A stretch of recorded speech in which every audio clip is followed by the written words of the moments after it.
ہم ایک قوم ہیں تو پھر الگ ملک بنانے کی کیا ضرورت ہے؟ الگ ملک بنانے کی کیا ضرورت ہے؟ تو قائد اعظم علیہ رحمہ جو ہے وہ بڑے ذہین ترین آدمی تھے.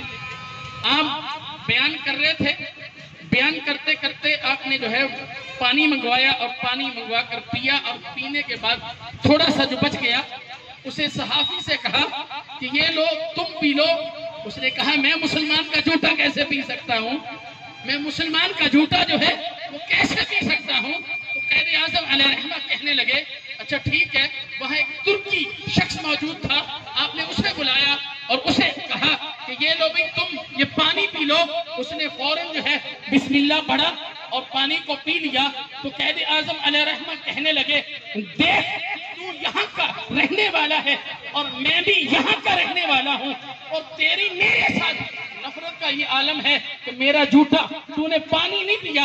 وہ ترکی کا رہنے والا ہے, وہ میری زبان کو نہیں سمجھتا, میں اس کی زبان کو نہیں سمجھتا, لیکن دیکھ دیکھ ہم ایک امت ہیں, ہم ایک جماعت ہیں.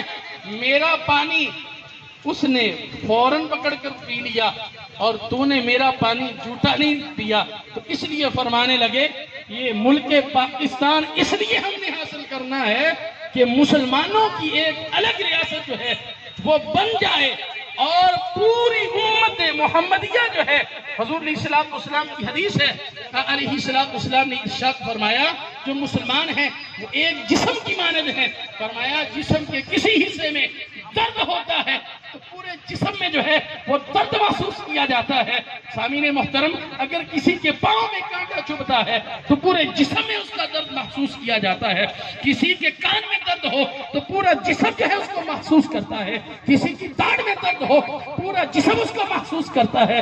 سامعین محترم, مسلمانوں حضور نے یہ واضح کر دیا کہ مسلمان جو ہے ایک امت ہے. اگر فلسطین میں کسی مسلمان کو کوئی تکلیف پہنچتی ہے تو جو پاکستان میں رہنے والا ہے اس کو اگر تکلیف نہیں پہنچتی تو اسے جو ہے وہ اپنے ایمان کی فکر کرنی چاہیے, اپنے ایمان کی فکر کرنی چاہیے. اور دوسری بات یاد رکھیے گا, یہ دو قومی نظریہ کی بنیاد پر ملک پاکستان حاصل ہوا. اور دوسری بات یہ ہے یہ ویسے ہی نہیں بن گیا بلکہ یہ میرے آقا علیہ السلام کا فیضان ہے. پاکستان حضور کا فیضان ہے اور آقا علیہ السلام کی خصوصی جو ہے وہ نظر عنایت ہے. قمر الدین سیالوی رحمت اللہ تعالیٰ علیہ, آپ سے کسی نے بھی پوچھا کہ حضور آپ نے قائد اعظم علیہ رحمہ جو ہے ان کا ساتھ کیوں دیا؟ آپ فرمانے لگے, فرماتے ہیں کہ رات کا وقت تھا, میں سویا ہوا تھا, مجھے ایک خواب آتا ہے. خواب کیا آتا ہے؟ کہتے ہیں کہ ایک بہت بڑا مجمع ہے اور مجمع کے سامنے جو ہے ایک بہت بڑا جو ہے وہ سٹیج لگا ہوا ہے. تو قمر الدین سیالوی رحمت اللہ تعالیٰ علیہ کہتے ہیں کہ سٹیج بہت اونچا ہے, ہم سٹیج کی طرف دیکھ رہے ہیں. کہتے میں نے کیا دیکھا کہ فوراً جو ہے وہاں پہ حضور علیہ السلام جو ہے وہ تشریف لے کر آئے ہیں اور حضور علیہ السلام کے ساتھ خلفائے راشدین بھی موجود ہیں.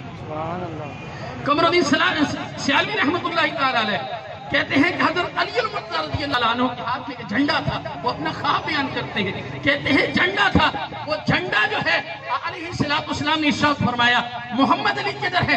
کہتے ہیں محمد علی جناح علیہ رحمہ جو ہے وہ مجمع میں سے اٹھے اور حضور علیہ السلام کی بارگاہ میں باادب کھڑے ہو گئے اور حضور علیہ السلام نے ارشاد فرمایا اے علی یہ جھنڈا وہ محمد علی کو عطا کر. سبحان اللہ. سامعین محترم, حضرت علی المرتضیٰ رضی اللہ تعالیٰ عنہ نے وہ جھنڈا جو ہے وہ محمد علی جناح علیہ رحمہ کو عطا کیا.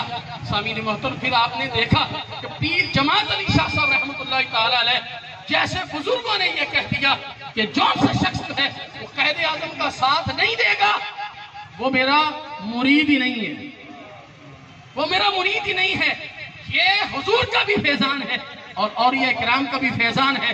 اور یہ بھی یاد رکھ لیں یہ ملک پاکستان جو ہے یہ مٹنے کے لیے نہیں بنا. سامعین محترم, انشاءاللہ تعالی قیامت تک جو ہے یہ ملک پاکستان رہے گا انشاءاللہ. لیکن سامعین محترم, مقصد کیا تھا؟ قائد اعظم علیہ رحمہ سے یہ سوال ہوا, پوچھا گیا کہ جناب آپ کا دستور کیا ہے؟ ہر کوئی بندہ جو ہے جو ملک الگ بناتا ہے اس کی داخلی خارجی پالیسیاں ہوتی ہیں. اس کا کوئی دستور ہوتا ہے تو آپ کا دستور کیا ہے؟ تو بھائی قائد اعظم علیہ الرحمہ نے بڑا پیارا جواب دیا، کہا ہمارا دستور تو 1400 سال پہلے حضور ہمیں عطا کر گئے ہیں، اس طرف ہم نہیں آ رہے۔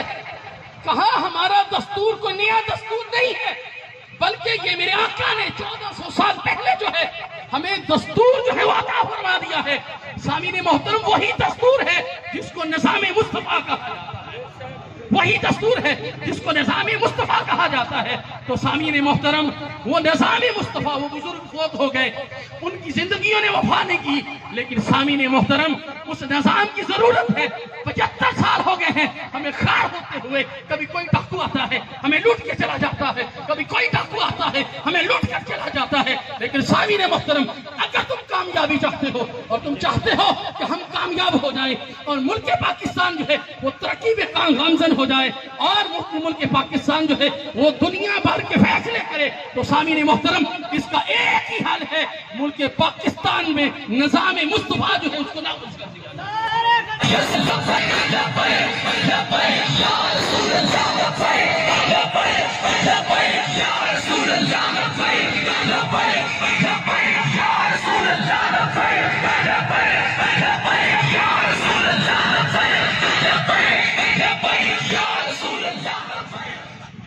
سامعین محترم، 75 سال جو ہے ہم نے جو ہے وہ کبھی کسی پارٹی کے نعرے لگائے ہیں، کبھی کسی کے نعرے لگائے ہیں، کبھی جو ہے وہ نالیوں کی وجہ سے ہم نے ووٹ دیا ہے۔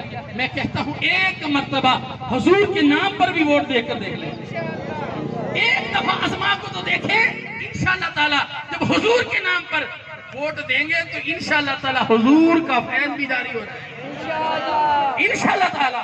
تو سامعین محترم، ملک پاکستان میں اگر کوئی جماعت جو ہے نظام مصطفیٰ کے لیے کاوش کر رہی ہے، کوشش کر رہی ہے، تو وہ صرف اور صرف آپ کو تحریک لبیک پاکستان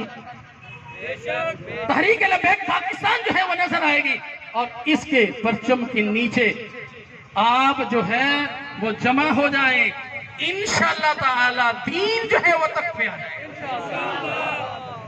حضور نے فرمایا من جد وجد، جس نے کوشش کی اس نے حاصل کر لیا۔ ہمارا کام ہے کوشش کرنا، مدد جو ہے وہ آقا جو ہے وہ فرمائیں گے۔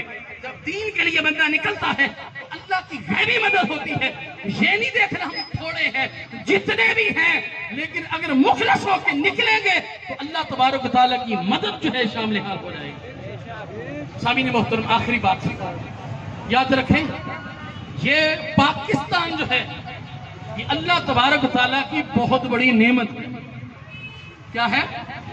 نعمت ہے۔ آج کا دن جو ہے یہ جو نعمت ملی ہے اس کا شکر ادا کرنے کا دن ہے۔ شکر ادا اللہ کا کیا ہم نے کرنا ہے؟ شکر ادا کرنا ہے۔ شکر کیسے ادا کیا جاتا ہے؟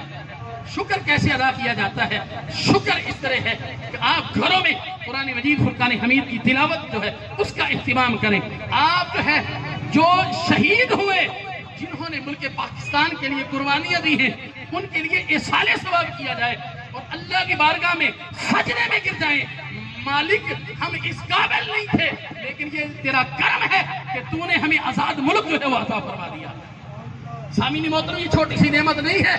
آپ جو ہندوستان میں رہنے والے مسلمان ہمارے بھائی ہیں ان سے پوچھیں کہ وہ آزادی کے ساتھ اللہ کی بارگاہ میں جھک بھی نہیں سکتے، جس وقت ان کا